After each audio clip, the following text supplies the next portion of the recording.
ನಮಸ್ಕಾರ ವೀಕ್ಷಕರೇ. ಸ್ಪೀಕರ್ ಓಂ ಬಿರ್ಲಾ ವಿರುದ್ಧ ವಿಶ್ವಾಸಮತಕ್ಕೆ ವಿಪಕ್ಷಗಳು ಸಹಿ ಹಾಕಿದ್ರಿಂದ ಇಂದಿನ ಸೆಷನ್ ಬಹಳ ಇಂಪಾರ್ಟೆಂಟ್ ಅಂತ ಅನ್ನಿಸ್ಕೊಂಡಿತು. ಹಲವು ಮಹತ್ವದ ಚರ್ಚೆಗಳು ಇಂದು ನಡೆಯಬೇಕಿತ್ತು. ಆದ್ರೆ ಇವತ್ತು ಸೆಷನ್ ಒಳಗೆ ವಿಪಕ್ಷ ನಾಯಕರು ಮಾಡಿದ ಕೆಲಸ ಎಲ್ಲರನ್ನೂ ಅಚ್ಚರಿಗೆ ದೂಡಿದಲ್ಲದೆ ಇವರಿಂದ ಏನೂ ಆಗೋದಿಲ್ಲ ಅನ್ನೋ ರೀತಿಯ ವ್ಯಾಖ್ಯಾನಕ್ಕೂ ದಾರಿ ಮಾಡಿಕೊಡ್ತಾ ಇದೆ. ಹಲವು ಪ್ರಮುಖ ವಿಚಾರಗಳನ್ನ ಚರ್ಚೆ ಮಾಡೋ ಹೊತ್ತಲ್ಲಿ ಎಂದಿನಂತೆ ವಿಪಕ್ಷ ನಾಯಕರ ಕಡೆಯಿಂದ ಗಲಾಟೆ ಗದ್ದಲ ಶುರುವಾಯಿತು. ಹೊರಗಡೆ ಬೇರೆಯದೇ ರೀತಿಯ ಪ್ರೊಟೆಸ್ಟ್ ಅನ್ನ ಕೂಡ ನಡೆಸಿದ್ರು. ಅಲ್ಲದೆ ಮಾಧ್ಯಮಗಳ ಮುಂದೆ ಬಂದ ರಾಹುಲ್ ಗಂಭೀರ ಆರೋಪವೊಂದನ್ನ ಮಾಡಿದ್ದು ಅದು ಕೂಡ ಚರ್ಚೆಗೆ ದಾರಿ ಮಾಡಿಕೊಡ್ತು. ಇನ್ನೊಂದೆಡೆ ರಾಜ್ಯಸಭೆಯಲ್ಲೂ ಕೂಡ ಗಲಾಟೆ ಗದ್ದಲ ನಡೆದಿದೆ. ಆದ್ರೆ ಈ ಗದ್ದಲಗಳ ನಡುವೆ ಹಲವು ಮುಖ್ಯ ಮಾಹಿತಿಗಳು ಕೂಡ ರಿವೀಲ್ ಆಗಿವೆ. ಇದೆಲ್ಲವನ್ನ ಒನ್ ಬೈ ಒನ್ ವಿವರಿಸ್ತಾ ಹೋಗ್ತೀವಿ. ಈ ವಿಡಿಯೋವನ್ನ ತಪ್ಪದೆ ಕೊನೆ ತನಕ ನೋಡಿ. ಅದಕ್ಕೂ ಮುನ್ನ ಮೀಡಿಯಾ ಮಾನ್ಸ್ಟರ್ ಚಾನೆಲ್ ಅನ್ನ ತಪ್ಪದೆ ಸಬ್ಸ್ಕ್ರೈಬ್ ಮಾಡಿ. ಎಸ್, ಭಾರತದ ರಾಜಕೀಯ ಪರಿಸ್ಥಿತಿಯನ್ನ ನೋಡಿದ್ರೆ ಭಾರತಕ್ಕೊಂದು ಬಲವಾದ ವಿಪಕ್ಷ ಬೇಕು ಅನ್ನೋದನ್ನ ಎಲ್ಲರೂ ಹೇಳ್ತಾ ಇದ್ದಾರೆ. ಸದ್ಯ ಇರೋ ವಿಪಕ್ಷಗಳಿಗೆ ಅಧಿಕಾರದ ಆಸೆ ಖಂಡಿತ ಇದೆ. ಆದರೆ ಕೇವಲ ಅಧಿಕಾರದ ಮೇಲೆ ಆಸೆ ಇಟ್ಕೊಂಡ್ರೆ ಈಗ ಕೊಟ್ಟಿರೋ ಜವಾಬ್ದಾರಿಯನ್ನ ನಿರ್ವಹಿಸೋದು ಯಾರು ಅನ್ನೋ ಪ್ರಶ್ನೆಗೆ ಭಾರತೀಯರಿಗೆ ಉತ್ತರ ಸಿಗ್ತಾ ಇಲ್ಲ. ಮೋದಿ ಸರ್ಕಾರ ಸತತವಾಗಿ 3ನೇ ಬಾರಿಗೆ ಅಧಿಕಾರಕ್ಕೆ ಬರೋದಕ್ಕೆ ಕಾರಣ ಜನರಿಗೆ ಅವರ ಮೇಲಿರೋ ಭರವಸೆ. ಈ ಭರವಸೆ ಹೋಗ್ಬೇಕು ಅಂದ್ರೆ ಆಡಳಿತದಲ್ಲಿ ವೈಫಲ್ಯವನ್ನ ತೋರಿಸಿ ಇನ್ನೂ ಉತ್ತಮ ಆಡಳಿತ ನೀಡಬಹುದು ಅನ್ನೋದನ್ನ ಜನರಿಗೆ ಮನವರಿಕೆ ಮಾಡಿಕೊಟ್ರೆ ಅದರಿಂದ ಎಲ್ಲವೂ ಸಾಧ್ಯ. ಆದ್ರೆ ಅವರು ಮಾಡಲ್ಲ, ಇವರಿಂದ ಆಗಲ್ಲ ಅನ್ನೋ ರೀತಿ ಎಲ್ಲವೂ ಆಗ್ತಾ ಇದೆ. ದೇಶದ ಎಲ್ಲಾ ಆಗು ಹೋಗುಗಳ ಬಗ್ಗೆ ಪ್ರಮುಖ ಚರ್ಚೆ ಮಾಡಿ ನಿರ್ಣಯ ತೆಗೆದುಕೊಳ್ಳೋ ಸದನಕ್ಕೆ ಅದರದ್ದೇ ಆದ ಮಹತ್ವ ಇದೆ. ಆದ್ರೆ ಅಲ್ಲಿ ಯಾವ ಚರ್ಚೆಯನ್ನು ಸರಿಯಾಗಿ ಮಾಡೋದಕ್ಕೆ ವಿಪಕ್ಷಗಳು ಬಿಡ್ತಾ ಇಲ್ಲ. ಇವತ್ತು ಅವರೇ ಕೇಳಿದ್ದ ಚರ್ಚೆಗೆ ಅವಕಾಶ ಸಿಕ್ಕಿದ್ರು ಗಲಾಟೆ ಮಾಡಿದ್ದಾರೆ. ಮೋದಿ ಮೇಲೆ ಸಂಸತ್ನಲ್ಲಿ ಹಲ್ಲೆ ಯತ್ನ ಅನ್ನೋದು ಎಷ್ಟು ಗಂಭೀರ ಆರೋಪವೋ ಹಾಗೆ ಸ್ಪೀಕರ್ ನಮಗೆ ಮಾತಾಡೋದಕ್ಕೆ ಬಿಡ್ತಾ ಇಲ್ಲ, ಸುಳ್ಳು ಹೇಳಿದ್ದಾರೆ, ಪಕ್ಷಪಾತ ಮಾಡ್ತಾ ಇದ್ದಾರೆ ಅನ್ನೋ ಆರೋಪಕ್ಕೂ ಒಂದು ತೂಕ ಇತ್ತು. ಸುಮಾರು 118 ಜನರು ಸಹಿ ಹಾಕಿ ಈ ಬಗ್ಗೆ ಚರ್ಚೆ ಆಗ್ಲೇಬೇಕು ಅಂತ ಮನವಿ ಸಲ್ಲಿಸಿದ್ರಿಂದ ಇಂದು ಮುಕ್ತ ಚರ್ಚೆಗೆ ಅವಕಾಶವನ್ನ ನೀಡಲಾಗಿತ್ತು. ಸ್ಪೀಕರ್ ಸ್ಥಾನದಲ್ಲಿದ್ದ ಜಗದಾಂಬಿಕಾ ಪಾಲ್ ರೆಡಿಯಾಗಿ ಕೂತಿದ್ರು. ಆದ್ರೆ ತಮ್ಮ ಆರೋಪಗಳನ್ನ ಹೇಳೋ ಬದಲು ವಿಪಕ್ಷ ನಾಯಕರು ಸದನದ ಬಾವಿಗೆ ಇಳಿದು ಗಲಾಟೆ ಮಾಡಿದ್ದಾರೆ. ಇದನ್ನ ನೋಡಿ ಜಗದಾಂಬಿಕಾ ಪಾಲ್, ನೋಡಿ ನೀವೇ ಕೇಳ್ಕೊಂಡಿದ್ರಿ ಸ್ಪೀಕರ್ ಓಂ ಬಿರ್ಲಾ ವಿರುದ್ಧ ನೋ ಕಾನ್ಫಿಡೆನ್ಸ್ ಮೋಷನ್ ನಡಿಬೇಕು ಅಂತ, ನಾನು ಅದನ್ನ ಅಕ್ಸೆಪ್ಟ್ ಮಾಡಿದ್ದೀನಿ, ಚರ್ಚೆ ಶುರು ಮಾಡೋಣ, ನೀವು ಹೀಗೆ ಗಲಾಟೆ ಮಾಡಿದ್ರೆ ಕತೆ ಏನು ಅಂತ ಕೇಳಿದ್ದಾರೆ. ಆದ್ರೆ ಪಾಲ್ ಮಾತನ್ನ ಕೇಳೋದಕ್ಕೆ ಅಲ್ಲಿ ಯಾರು ರೆಡಿ ಇರೋದಿಲ್ಲ. ಸ್ಪೀಕರ್ ಸ್ಥಾನದಲ್ಲಿ ಕೂತವರು ಏನ್ ಹೇಳ್ತಾ ಇದ್ದಾರೆ ಅನ್ನೋದನ್ನ ಕೇಳಿಸಿಕೊಳ್ಳದ ಮಟ್ಟಿಗೆ ಗಲಾಟೆಯನ್ನ ಮುಂದುವರಿಸಿಕೊಂಡು ಹೋಗ್ತಾರೆ. ಪಾಲ್ ಎಷ್ಟೇ ಮನವಿ ಮಾಡಿದ್ರು ಕೂಡ ಯಾರು ಕ್ಯಾರೆ ಅನ್ನೋದಿಲ್ಲ. ಇದರಿಂದ ಸಿಟ್ಟಿಗೆಳೋ ಪಾಲ್, ನಿಮ್ಮ ಈ ಹುಚ್ಚಾಟದಿಂದ ಜನರ ತೆರಿಗೆ ಹಣ ಹೇಗೆ ಪೋಲಾಗ್ತಾ ಇದೆ ಗೊತ್ತಾ ಅಂತ ಗದರಿಸ್ತಾರೆ. ಸೆಷನ್ ನಡೆಯೋ ಪ್ರತಿ ದಿನದ ಪ್ರತಿ ಸೆಕೆಂಡ್ ಕೂಡ ಇಂಪಾರ್ಟೆಂಟ್ ಆಗಿರುತ್ತೆ. ಪ್ರತಿ ಗಂಟೆಗೆ 1.5 ಕೋಟಿ ಹಣದಂತೆ ಪ್ರತಿದಿನಕ್ಕೆ ಸುಮಾರು 9 ಕೋಟಿ ಹಣ ಸೆಷನ್ ನಲ್ಲಿ ಖರ್ಚಾಗ್ತಾ ಇದೆ. ಇದೆಲ್ಲ ಜನರ ತೆರಿಗೆ ಹಣ. ಈ ರೀತಿ ಮಾಡಿ ಸೆಷನ್ ಮುಂದಕ್ಕೆ ಹಾಕಿ ಮತ್ತೆ ರಂಪಾಟ ಮಾಡಿ ಜನರ ತೆರಿಗೆ ಹಣವನ್ನ ಪೋಲು ಮಾಡ್ತಾ ಇದ್ದೀರಲ್ವಾ ಅಂತ ಪಾಲ್ ಕೂಗಿ ಹೇಳಿದ್ದಾರೆ. ಅಷ್ಟು ಕೂಗಿದ್ರಿಂದ ಇದು ರೆಕಾರ್ಡ್ ಆಯ್ತೆ ಹೊರತು ಯಾರೊಬ್ಬರು ಕೂಡ ಗಲಾಟೆಯನ್ನು ನಿಲ್ಲಿಸೋದಿಲ್ಲ. ಸರಿ, ಏನಂತ ಕೂಗಾಡ್ತಾ ಇದ್ದಾರೆ ಅಂತ ನೋಡಿದ್ರೆ ನಮಗೆ ಮಿಡಲ್ ಈಸ್ಟ್ ಯುದ್ಧ ನಡೀತಾ ಇದೆಯಲ್ಲ ಅದರ ಬಗ್ಗೆ ಚರ್ಚೆ ಮಾಡೋದಕ್ಕೆ ಅವಕಾಶ ಕೊಡಬೇಕು ಅಂತ ಗಲಾಟೆ ಮಾಡಿದ್ದಾರೆ. ಇದು ಈಗ ಭಾರತೀಯರಿಗೆ ಇದರ ಹಿಂದಿನ ಉದ್ದೇಶ ಕ್ಲಿಯರ್ ಆಗುವಂತೆ ಮಾಡ್ತಾ ಇದೆ.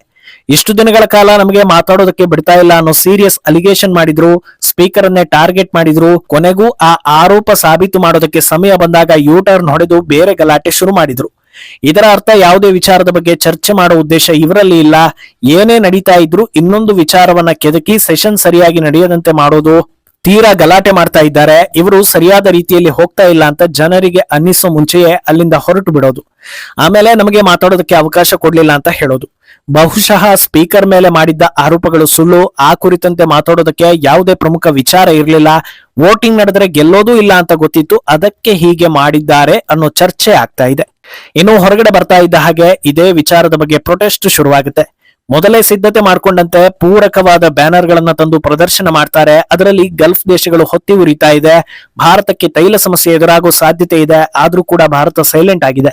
ಹೀಗೆ ಆದ್ರೆ ಮುಂದಿನ ಕತೆ ಏನು?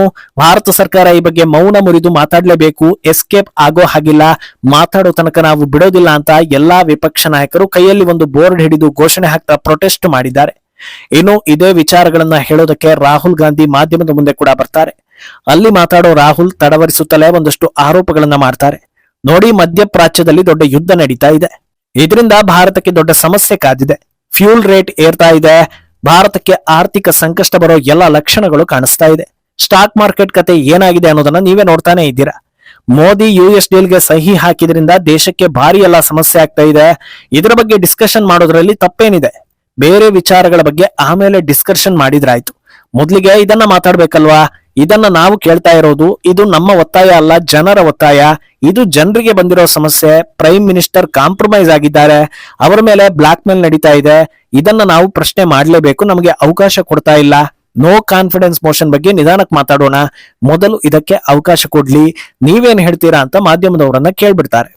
ಆದ್ರೆ ಅದೇ ಸೆಷನ್ ನಲ್ಲಿ ಭಾರತದ ವಿದೇಶಾಂಗ ಸಚಿವ ಜೈಶಂಕರ್ ಯುದ್ಧದ ಬಗ್ಗೆ ಭಾರತದ ನಿಲುವು ಏನು ಅನ್ನೋದನ್ನ ಬಹಳ ಸ್ಪಷ್ಟವಾಗಿ ಪ್ರೆಸೆಂಟ್ ಮಾಡ್ತಾರೆ. ಅದನ್ನ ಯಾರು ಕೂಡ ಕಿವಿಗೆ ಹಾಕಿಕೊಳ್ಳದೆ ಗಲಾಟೆ ಮಾಡಿ ಮತ್ತೆ ಅದೇ ಆರೋಪವನ್ನ ಮುಂದುವರಿಸಿಕೊಂಡಿರೋದು ಕೂಡ ಜನರ ಕೆಂಗಣ್ಣಿಗೆ ಗುರಿಯಾಗುವಂತೆ ಮಾಡ್ತಾ ಇದೆ. ಪ್ರಸ್ತುತ ವಿದ್ಯಮಾನಗಳ ಬಗ್ಗೆ ಮಾತನಾಡೋ ಜೈಶಂಕರ್, ಇರಾನ್ ಸರ್ವಾಧಿಕಾರಿ ಖಮೇನಿ ಹತ್ಯೆಯನ್ನ ಭಾರತ ಖಂಡಿಸಿಲ್ಲ. ಇರಾನ್ ಮೇಲಿನ ಇಸ್ರೇಲ್ ಹಾಗೂ ಅಮೆರಿಕ ದಾಳಿಯನ್ನು ನಾವು ಖಂಡಿಸ್ತಾ ಇಲ್ಲ. ಗಲ್ಫ್ ದೇಶಗಳ ಮೇಲೆ ಇರಾನ್ ನಡೆಸ್ತಾ ಇರೋ ದಾಳಿಯನ್ನು ನಾವು ಖಂಡಿಸ್ತಾ ಇಲ್ಲ. ಆದ್ರೆ ನಮಗೆ ಶಾಂತಿ ಮುಖ್ಯ. ಈಗ ಅಲ್ಲಿ ಉದ್ವಿಗ್ನಗೊಂಡಿರೋ ಪರಿಸ್ಥಿತಿಯನ್ನ ಶಮನ ಮಾಡಿ ಶಾಂತಿ ಸ್ಥಾಪನೆ ಮಾಡೋದಕ್ಕೆ ಭಾರತ ಎಂದಿಗೂ ಬೆಂಬಲ ನೀಡುತ್ತೆ. ನಮ್ಮ ನಾಗರಿಕರ ಬಗ್ಗೆ ನಮಗೆ ಕಾಳಜಿ ಇದೆ. ಹಾಗೆ ಭಾರತದ ಎನರ್ಜಿ ವಲಯದ ವಿಚಾರದಲ್ಲೂ ನಮ್ಮ ಮಾತುಕತೆ ಮುಂದುವರೆದಿದೆ ಅನ್ನೋದನ್ನ ಸ್ಪಷ್ಟಪಡಿಸ್ತಾರೆ.